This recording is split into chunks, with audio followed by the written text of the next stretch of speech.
ஒரு ஏர்க்ராஃப்டோட ஸ்ட்ரக்சர்ஸ் டேமேஜை வச்சு அந்த லைட்னிங் ஸ்ட்ரைக் வந்து டைரக்ட் டேமேஜா இன்டைரக்ட் டேமேஜான்னு கண்டுபிடிப்பாங்க. அதாவது மேஜரா மைனரான்னு கண்டுபிடிப்பாங்க.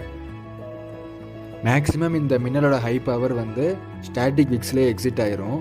அப்படி மின்னலோட பவர் வந்து இன்னும் ஹையாக இருந்துச்சுன்னா ஸ்டாட்டிக் விக்ஸுக்கு வரத்துக்கு முன்னாடியே வேறு எந்தாச்சும் ஏர்க்ராஃப்ட் ஸ்ட்ரக்சர்லேயே எக்ஸிட் ஆகிறதுக்கான வாய்ப்பும் இருக்குது.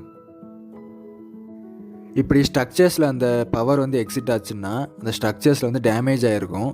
அந்த டேமேஜை வச்சு தான் அந்த லைட்னிங் ஸ்ட்ரைக் வந்து மேஜராக மைனரான்னு கண்டுபிடிப்பாங்க.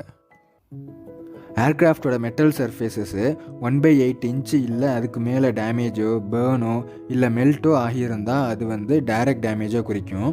இது வந்து மெட்டாலிக் சர்ஃபேஸஸுக்கு. காம்போசிட் சர்ஃபேஸஸோட ரேஞ்ச் எவ்வளோன்னா 4 இன்ச் வரைக்கும் போகும். அப்புறம் வந்து ஸ்கின்னில் வந்து ஹோல்ஸ் இருந்துச்சுனாலோ, ஃபாஸ்ட்னர் வந்து டிஸ்கலரேஷன் ஆகியிருந்தாலோ, டியூபிங்ஸில் வந்து ஃப்ளூயிட் லீக்கேஜ் இருந்தாலோ, இந்த லீக்கேஜஸ் எல்லாம் லைட்னிங் ஸ்ட்ரைக் வந்து